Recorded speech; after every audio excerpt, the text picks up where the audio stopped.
خپل مدینه دا څنګه د اسلام ګرانه مولوي صاحب زموږ یو دوکان دی 3 کاله وشو چې موږ سره یو شریک والا دی موږ د سامنے کله موږ د 3 کالو دا زکات وباسو کو نه دی یو کال وباسو والسلام مولوي صاحب محترم صاحب تاسو سره ډېر مینه لرم زه په سکول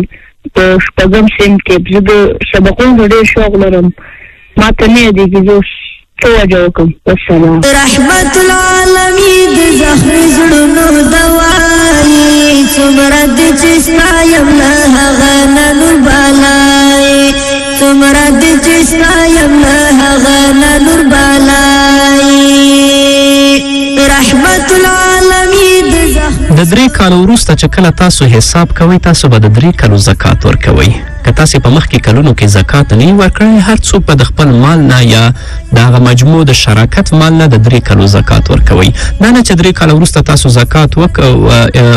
حساب وکړه صرف د 1 کال ورکوئ که په اول کال کې مال نصاب ته ورسېدلی د هغه به ورکوئ د دویم به ورکوئ د دریم که په اول او په دویم کال کې نصاب ته نه رسېدلی هغه بېله خبره ده چې آخر کال کې نصاب ته رسېدلی دی به ورکوئ اما که حد د نصاب ته رسېدلی وي د 3 وړو کالو زکات په تاسو باندې لازم دی چې په اول کال کې څونه پیسې وي هغومره زکات به ورکوئ چې په دویم کال کې څومره پیسې وي د هغومره پیسو به زکات ورکوئ چې په دریم کال کې څومره زیاتې شوي د هغومره زکات به ورکوئ ستا کامیابي غواړمه تقوا کوه چې تقوا وکړې انشاءالله